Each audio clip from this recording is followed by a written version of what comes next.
My brother in Christ once told me that God deals with messy people. Look at David or Paul.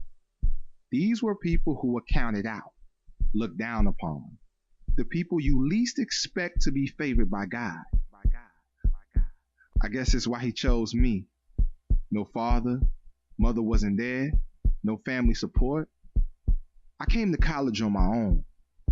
Even though the odds were against me, I kept fighting. I kept pushing through. I kept praying. One day God gave me a vision to have my own talk show.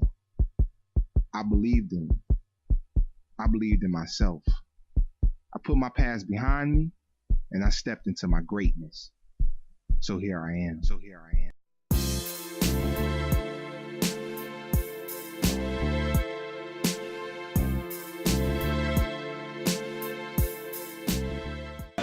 Chris Mayo show. Getting ready to go on stage. First comes love, then comes peace.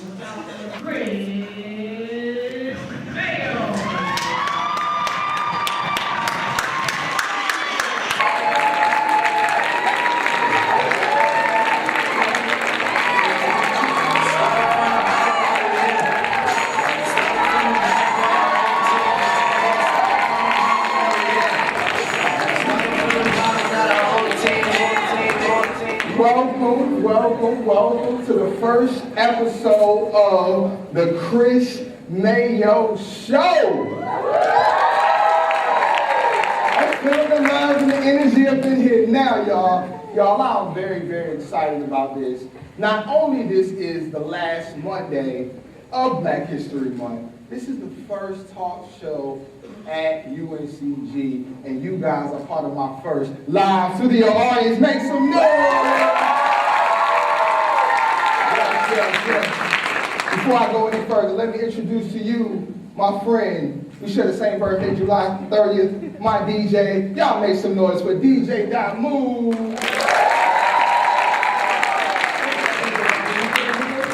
I'm good, fams. That was a funny story, right? So when I was Don't doing tell the story. Don't tell the story? I'm gonna tell the story. Can I tell the story, y'all? Yeah! So we're doing the promo, right? And I'm telling everybody, looking at the flyer, they're like, who's this DJ? Damn you? Like, no, it's Dollar. I thought it was hilarious, but man, I appreciate you being here, baby. All right, you guys, I couldn't go any further without paying homage to those who came before me, all right? People who did the talk show thing and were very, very successful. Acts like Arsenio Hall, Monique, Montel Williams, the greatest, Oprah Winfrey, and also Tom Brady, Wayne Brady, excuse me. That's the football player. Wayne Brady and Chris Rock. Y'all give a round of applause for those who came before me.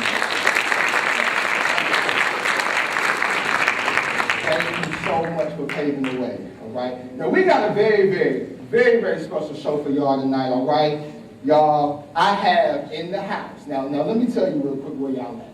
Y'all right now in the love house. Excuse me, I'm lying. Y'all in the peace house, all right?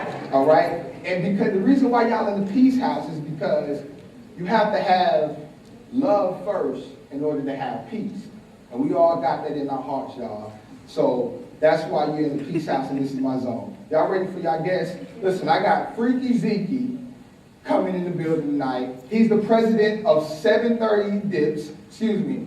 He's the CEO of 730 Dips, the president of Diplomats Records, entrepreneur. He owns clothing line. He has a trucking service. This man does it all, okay? Also, I have in the house entrepreneur Dame Moore, the owner of Dame's Chicken and Waffles, all right? So, are y'all ready for our guests tonight? We're going to take a commercial break and we'll be right back with our guests. The Chris Mayo Show, y'all. DJ Damu, give me some love music, bro.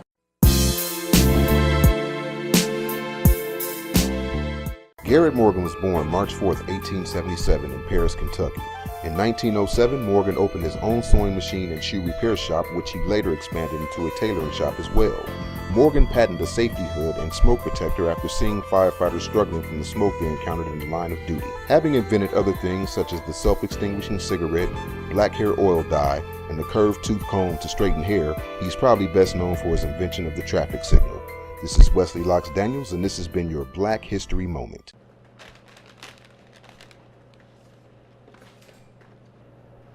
I know you gonna buy my goddamn beer. I'm not paying for that.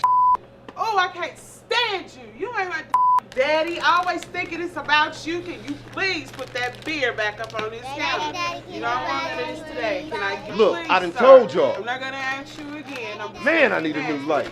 What? You said you need a new wife. You can suck my big toe, you ugly motherfucker. Who the hell do you think you are? It's not about you anyway. I can't believe I was crazy enough to let you put your little in me anyway, you short-winded, premature bastard.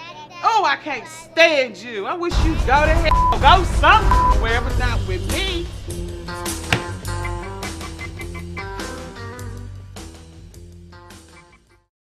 Welcome back to the Chris Mayo Show. Bringing my guest to the stage, he is the president of Diplomat Records. He is the CEO of 730 Dips. He is 1/4 of the original Dip set. I want y'all, everybody in the building, to stand to their feet and welcome Freekey Zekey!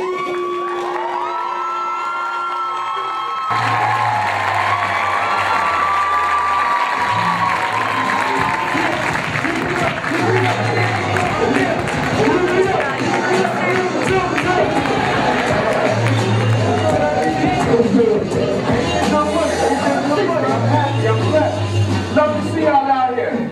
Word to mother. What's going on, brother? Anything, basically, we real good out here. I just wanted to first and foremost saying I appreciate what you're doing, you know what I mean? Young black brother coming up with ambition. Give him a round of applause yourself.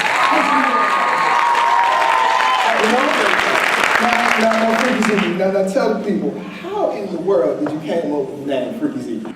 Well, I like it now, but I'm just saying, I don't know whether to be scared or tell my girl, watch out now. I mean, bring my girl around, she got Freekey Zekey. I mean, it is for females to really, I can't tell it to a female, I gotta show it. You know what I mean? That's basically how it happened. We're gonna keep it G-rated now. You know what I mean? Yeah. Well, y'all get freaky now. You know what I mean? You know, GR's there. No doubt. So let's talk about Diplomats, all right? We was in the store. I came by the store. We had an interesting conversation, and you was telling me the story about you and Biggie and Cameron. If y'all don't know, y'all, this is Cameron's first cousin. Yeah. Let's talk. Can you tell the people about that? I mean, he really was sick and tired of being sick and tired. So he was running around trying to get on. Joel's wasn't on at the time. He wasn't there. It was just me, Cam, and Jim Jones. Everywhere we go, everywhere, we like, yo, listen to our CD, listen, we nice. I'm telling you, and people was like, yeah, all right, get out of there, man. Y'all so little, y'all don't get out of here. Right. So, right when we thought it was over, Mace got on. Okay. So we like, oh, Bad Boy, Pop, right? Yeah, Bad Boy. Take that. And Puff was like, I'm number 2. Nah, they can't, you can't get on the stage with Mace, you can't do nothing. Nah, I'm doing all the dancing. You know what I'm saying? So it was over. So we like, man, we never gonna get on. Okay. Next thing I know, Mace like, look, I don't care what Puff say, we follow the car, and we get out, we go in the Biggie house. Wow. Bam, we in front of Biggie. Biggie was like, you Cameron? Cam was like, yeah. He was like, well, right now. Cam got crazy, spin around, jumped up, went all crazy. Yeah, killer. We looked, Biggie doing the spin around. Yeah. Biggie done fell back, moved the chair, spun the chair around, got back up fat. Biggie. You know what I'm saying? Then Biggie died. Wow. He got murdered. So we like, we never gonna get on. Come on now, we can't be that close. But luckily, his best friend, Lance Rivera, they gave him $64 million, and he kept Biggie's word, being that he was his best friend, and signed us to entertainment, and we ain't looked back since. We've been going hard, this shit. Now, y'all all grew up in Harlem. Now, from my understanding, it was you, your cousin Cam, and you met Jim Jones in the 3rd grade. Talk about that. Oh, yeah. Y'all went to Catholic school together, right? Yeah, he was in Catholic school. Look, yes, I'm not afraid to say it. And nobody should be ashamed to say where you coming from. Yeah, I go to college. Yes, I do this. Yes, I go to church here and there. Kind of more here than there, but I'm trying, yeah. You was gonna go to college. You could have went to college. I heard you was gonna be an architect. Yeah, definitely. I did go to college. Actually, I went to Virginia State University. Wow. And it all happened because my man went to Virginia State University, my man Rod. So I went to go visit him. I keep it all the way 100. I got twisted. We went to the party. It was crazy. I'm 19, 17, 16, 17, however old I was. Boom. I called my mom. I'm like, Mom, I'm going to college. She said, for real, baby? I'm like, yeah. Next thing I know, I went there and I really actually seen like the work was not that hard. You know what I mean? I partied here and there, don't get me wrong. It was some early mornings that I didn't want to make it. I went there, I started going, I majored in mechanical engineering, but I only stayed for 2 semesters because Kim called me and was like, look, I got $250,000 and I need you to help run everything right now because I trust you. But, yeah, but my thing is, you know, I actually put that foot forward to go to college. You know what I'm saying? So when Biggie died, okay, so Mace, you know, he was loyal. I see that y'all had a family knit going on, right? It was you, Mace, Camp, and Big L was part of y'all clique too. Yeah, COC. Yeah, rest in peace, Big L too as well. Yeah.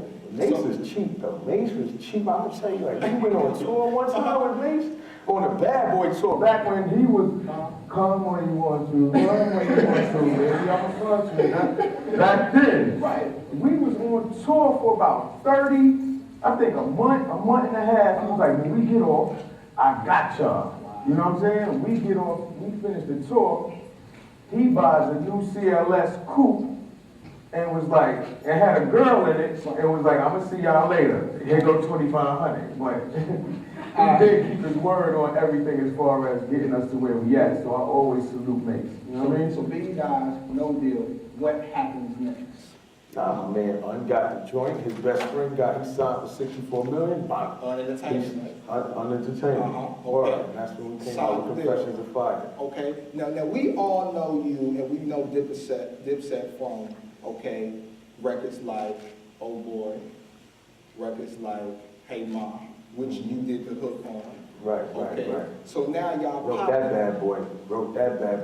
Man, killer. One of my favorite songs. I feel myself when I listen to that song. I feel like I can talk to anyone. You know, hey Mom, what's up? We ain't gonna get it on. You know, but so here we go. So you get signed to the entertainment. Now, how did you end up with? I heard you call him Uncle Dame, and that's Uncle Dame and Dash. Yeah, Dame and Dash. Well, the boy he was about his business, but I guess going from the bottom, and then Monday you got $5, and then on Wednesday you got $64 million. Wow. He kind of went crazy. He's supposed to put out like 4 or 5 albums, but he only put out 2. And Sony was more R&B, you know what I mean, and anything else crossover music. So we was on the back burner, and we in the hole 1.4 million. But we looking good in the street. But nobody don't know we broke, you know what I'm saying? And we stepped to Dame, and Dame was like, all right, bet, let's go. Bam, gave us 1.4 million, paid our debt off, and that's when we got crazy. We did every mixtape out. We had Joel's working. Joel used to stay on punishment because he never wanted to work, ever. Yeah, and they didn't even want to sign Joel at first. And then, from my understanding is, they didn't want to sign Joel. So what they did was, y'all said, cool, we'll go mixtape. Then they dropped my absolute favorite record from Joel, Santana's Time. Oh, yeah. And that went crazy. And now they're like, okay, we need to sign him. Yeah, that was because of the fact they never, for some reason, people don't believe it until it's actually in their hand, in their face, they eyeball. Some people think their eyes be lying. They can see it, look at it, and still won't believe it. You know what I mean? So Cam was like, look, they not signing it, because they signed Cam, then they wanted to sign the Diplomats. And they said, we're not signing the Diplomats. We're like, how you ain't signing the Diplomats? We always on Cam out, right? Every time Cam come out with an album, we all on it. So Cam's like, we're going to take it to the streets. And we just started making our own mixtape with our own beats. We ain't used nobody else's beats. We was the first crew to ever come out with mixtape, well, giving y'all like free albums, Right. but they was mixtapes. Absolutely. After that, they signed the Diplomats. Then it kind of got on, like, it kind of got real fishy because, mind you, once we get to Rockefeller, Cam album came out. Right. Then we pushed out like about 5 or 6 mixtapes. Then the Diplomat album come out. Now it became a little friction, like Beanie, Smith, Bleak, Right, Jay. Jay, everybody's like, hold on, why, dang, how you get here and all these homeless dudes are just coming in? And that's where it started to get a little rocky, and I think that's where the Dame Jay started to get a little said messy. it best. He said, shout out to Cam for taking over the rock. You know, and I think they didn't like that. He really did. He ain't like that, but Jay ain't really like him. Dame was like, Cam, you making us so much money, you gonna make you the president. You know what I'm saying? But other than that, everything is squashed now. That was water under the bridge. We getting Shout out to Jay. Jay popping too right Oh, now. yeah, Jay. Up. Yeah, shout out to Jay. We couldn't even diss Jay no more. Right. We wanted to. Yeah. Wait, what? And speaking of this, we're going to skip a little bit, but there was a point where Jim Jones and Cameron wasn't speaking, you know, and the way I took it was because you was, okay, here, Jim Jones, you met in the 3rd grade, all right? That was your best friend. Y'all been partners ever since. Cam is your cousin. Now, you're the middleman in between this, like, look, y'all better cut it out. We got money to make. Whatever it is, let's cut it, let's dead it now. And you came in, you stepped in, you was that middleman. Yeah, I was actually that middleman, and we talked, because I couldn't believe it. Because you telling me, John, you mad at Cam out? So I don't care. So what? Exactly. Like, we used to all take doodles in each other's mother's house. You know what I'm saying? Without us being together. Like, Jim may come to his crib, his grandmother's crib, I'll be there, right? And ate, done tried on all the stuff that I like that he had. You know what I'm saying? Get ready to walk outside like that. All right. So you get the deal. You got the deal. 2003, y'all popping, and now something happens that changed your life in 2003, and it happened in my city. Can we talk about that tragic event? Because I feel like the reason why I'm gonna say it is tragic is because anytime someone gets shot, it's tragic, especially black on black crime. Right. And not only that, robbery, you know, all that stuff, we can't. And I feel like as black people, we have to learn how to accept each other and accept each other's success.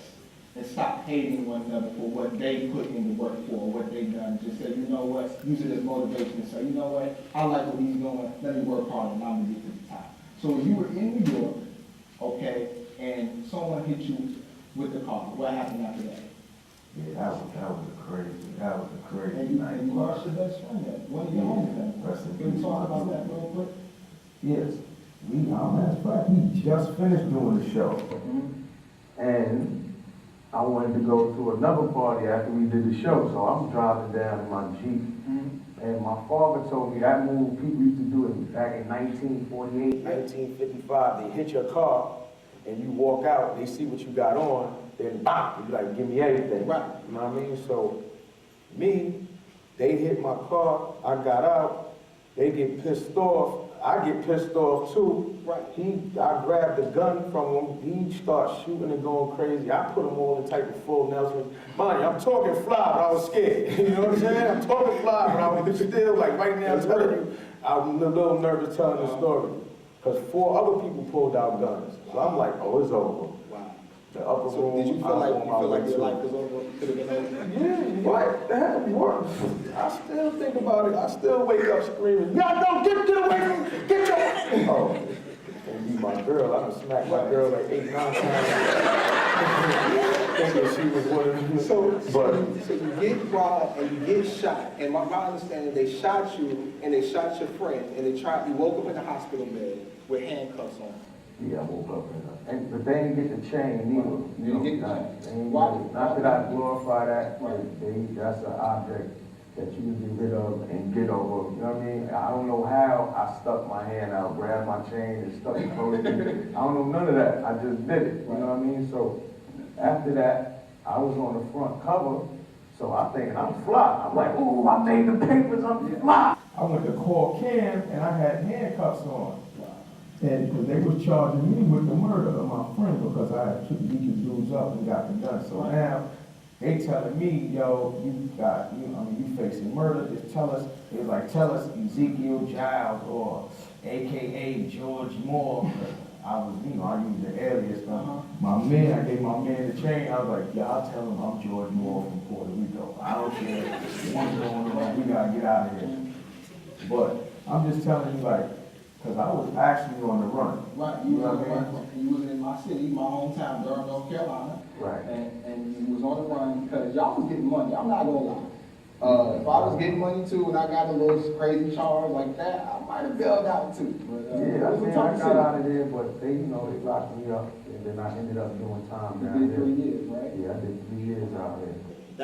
How was that though? Doing 3 years when you're the president of Diplomat Records, Joel's is popping, Cam is popping, Jim Jones is popping, and you have to watch. Did you look at it like, man, I made a mistake, or did you look at it like, when I'm coming home, I got a lot of bread to collect? I mean, I didn't feel I was doing nothing wrong because I was helping the brand, but I get locked up right when everybody pop. Right. Joel's come out with Whistle, Joel's come out with Clockwork, Jim come out with Ballin'. Which was the greatest guy. I really mean that. I'm like, damn!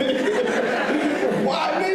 You know what I mean? But I know I was working for a cause. I wasn't just some knucklehead doing nothing. I'm not glorifying, like I said, I'm definitely not glorifying doing any street work, you know what I'm saying? Because a lot of people get it misconstrued, like they feel as if they just need to do that because that's the thing that's popping. No, it was, unfortunate for me, that was the only thing I could do at the time because I couldn't run and go get a job and then poof, you making $100 million every 3 months like I wanted, you know what I mean? Or any amount of money for that matter. And it was gonna be definitely gonna be a fall of Diplomat Records if I ain't take it to the matters that I had to. Now I'm gonna tell you why I respect you and why I look at you as an idol and respect you as a man. You did your 3 years in Durham. You got out, and you did not let that 3 years in jail stop your show. You actually got a trucking service with your brother Rick, correct? Yeah. Okay. Not only that, you opened up a restaurant, even though it's not open anymore. I'll tell you why too. Palmetto Steak and Chef. We got. I want to know why she was on. I was mad. The best food. Y'all, everybody in here was ate there. I'm telling you, It was upscale. I mean, poured off the bone. You gotta dress casual. Yeah. It wasn't no steak shop where the dude come out with the rags and stuff on him. Yeah. Pick it up, bing! None of that. Upscale. It was nice. It was upscale, live jazz, like senators, the governor, chief of police was there. I almost had Oprah over on my way out there. You know what I'm saying? That's been already, he was super rich. But the chef was a crook, you know what I mean? Because we was green. I didn't know anything about nothing when it came to a restaurant. Yeah, I just put up the money, and I was a silent partner. Me and my boy Rick, actually. And next thing I know, IRS talking about we owe $90,000 in taxes. Yeah. I'm like, oh, well, I don't owe no $90,000 in taxes. I didn't actually sign nothing, you know what I mean? He did. Exactly. And that's how that felt. But you know what, brother? Everything happens for a reason because I had my 20th birthday celebration at that restaurant. And I remember walking in the restaurant, I knew your brother Rick.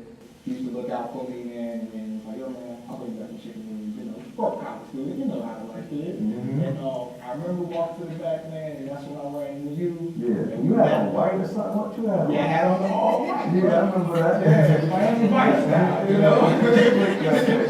I look at my face. A little bit from the fast one video. But what I respect is because that event happened, that's how we met and that's how we connected. And that's love, man. So even though Palmetto's was closed down, like I said, let's take the fall and let's rise up, and that's what you did because in that same city, you opened up your very own shoe store that sells women's shoes, that sells accessories, clothes, all of the above. Perfect Pair in Northgate Mall in Durham. Let's talk about Perfect Pair. Yeah, well, it all started with Kara. That's my fiance now. You know what I'm saying? She had the vision. She started it off. You know what I mean? And I wasn't really whatever shoes and females. And I'm like, all right, well, you ambitious. You ready to do your thing, man. I'm feeling that. Bonk, step right in, put the vampire light down there, stamp Freekey Zekey name. Poof, you join this fly right now. It's popping. The website too. I got to plug www.perfectpairshoestore.com. Bottom, ladies, go there. I'm telling you, it's fly, sexy, everything you want, anything that is there, you wear that. Somebody gonna try to talk to you. And Vampire Life is you and Jim Jones clothing line. That's what you rocking now. Yeah, I got this joint on right here, the hat and the hat and the sweater right here. Yeah, I like that. It's European cut, you know what I'm saying? We don't do over 2X. Just because of the fact that we had this big meeting and everybody was saying that the United States is going to be 6 to 8% obese in the next 3 to 4 years. So they want to make sure everything is European cut. So if you do wear our brand, it's because you get yourself fit or you end up being healthy. So we're trying to work it in that manner. And then we just out. Jim watched True Blood one day. Well, really, Chrissy was watching True Blood. And next day, he stole it and said he was a vampire next day. And then from then, we just kept going on, and it grew like an Speaking epidemic. of Jim and Chrissy now, everybody watch Love and Hip Hop. Now, Jim Jones is the only dude I know that proposed standing up. Like, he was just too gangster just to get on one knee. But she loved that man to death. Y'all are older now. Y'all still got the young swag, but we getting older now. When you and Kira, when are Jim Jones and Chrissy gonna get married? We want to know why. When we gonna do that? I don't know. She gonna smack him. I know she gonna smack him because she don't Chrissy play. don't play. Absolutely. No, for real, she don't play. Like for real. Like punch anybody in the face. And Jim, No one she don't might get back. Don't care. And Jim is a hard dude, man. Shout out to Jim Jones. But man, brother, I applaud you for doing that time, owning up to your mistake. Because like I said, taking a bad situation in that same city, having your own business, having your own clothing line, you got, and it's a beautiful My thing. trucking service. And your trucking service. Get all that. Let's not forget. Because I gotta pay taxes and everything, so don't forget. Let me get all my stuff out. Last thing, all right, Diplomats. You, Jim Jones, Joel Santana, Cameron. When do we get Diplomat Community 3, man? Because the streets, everybody is waiting on it. I want a copy. When can we get that from the president? We thinking, I'm pushing for spring. I'm pushing for spring. Y'all hear that? In June. Yeah, you hear that? We're gonna keep And anytime you see Joel's and Cam and Jim, be like Zeke said, spring or the summer, so you don't want him upset about none of that. You know what I mean? After everything he did. But I want to let everybody know too. Go to God Willing, download God Willing. Joel's mixtape is fire. I'm telling you, it's fire. You can be the judge of it. I don't want to sit there because he's my artist, but it's a very good album. That boy was down on a hiatus for about 6 years, and he picked back up, so he's ready to do everything he's supposed to now. And that's what's going to solidify the circle of Diplomat Immunity 3. And oh, my bad, I forgot to tell y'all too. Man, I forgot. Me and Cam doing movies. You know what I mean? We just shot a movie called Percentages. okay? I'm the executive producer. I put the bread up, but Isn't that right? Queen Latifah's not in it, but we got a joint venture with Killer Entertainment and Flavor Unit Entertainment. You dig? So Ving Rhames is in it, Omar Gooding Jr., Katie Colbert, Melissa Williams, and it's the dude from The Wire. I forgot. He's the older guy. He wasn't doing too much in the movie, but I forgot. But he's hot. So you guys, you heard it. Percentages coming soon. Diplomatic Community 3 coming soon. Brother, I want to thank you so much for coming through. It's not a problem. It's not a problem. You on your grind, so I'm here. I appreciate it. You took a bad situation and you made it good and you doing your thing. You guys, 730 vampirelife.bigcartel.com. That's how you get your vampire life and my perfect pair. What I said earlier. www.perfectpairshoestore.com. Y'all heard it, y'all. One more time for Freekey Zekey, president of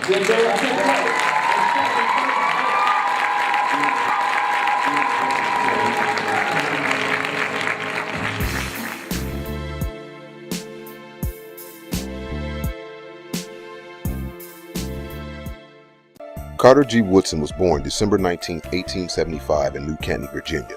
Convinced that the role of his people in American history and in the history of other cultures was being ignored or misrepresented among scholars, Woodson realized the need for research into the neglected past of African Americans. In 1926, Woodson pioneered the celebration of Negro History Week, the week of recognition became accepted and has been extended as the full month of February, known as Black History Month. This is Wesley Locks Daniels, and this has been your Black History Moment.